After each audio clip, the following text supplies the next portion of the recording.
Chairman Gulberg town نصرت اللہ اور municipal commissioner Abdul Hamid سہاگ کا عید میلاد النبی کے سلسلے میں گلبرگ ٹاؤن کی مختلف یوسی میں روزانہ کی بنیاد پہ دورہ ٹاؤن چیئرمین کا کاموں کو جلد سے جلد مکمل کرنے کی ہدایت، بالخصوص جلوسوں کی گزرگاہوں پر صفائی ستھرائی اور روشنی کا انتظامات اور سڑکوں پر گڑوں کو بھرا جا رہا ہے۔ اس موقع پر چیئرمین گلبرگ ٹاؤن نے کہا کہ تمام مسلمان عید میلاد النبی کو بڑے عقیدت و احترام سے مناتے ہیں۔ اس سلسلے میں گلبرگ ٹاؤن کے انتظامیہ عوام کو بہتر بلدیاتی سہولیات میسر کرنے میں کوشاں ہے۔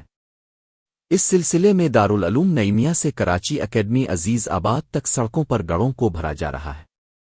روزانہ کی بنیاد پر صفائی ستھرائی کا عمل بھی جاری ہے، اور بالخصوص حسین آباد جہاں عاشقان رسول کی جانب سے چراغاں کیا گیا ہے، وہیں گلبرگ ٹاؤن نے اضافی لیبر اور مشینری کے ذریعے صفائی ستھرائی پر خصوصی توجہ مرکوز کی ہوئی ہے، اور بالخصوص بانٹوا ٹاؤن میں پیور بلاک کے ذریعے سڑک تعمیر کی جا رہی ہے،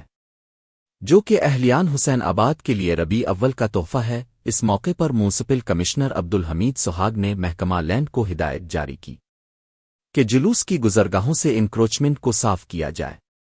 اور مساجد جلوسوں کی گزرگاہوں کے اطراف روزانہ کی بنیاد پر صفائی کی جائے۔ اس موقع پر ان کے ہمراہ ڈائریکٹر باغات ندیم حنیف، محمد سہیل اور دیگر بلدیاتی افسران بھی موجود تھے۔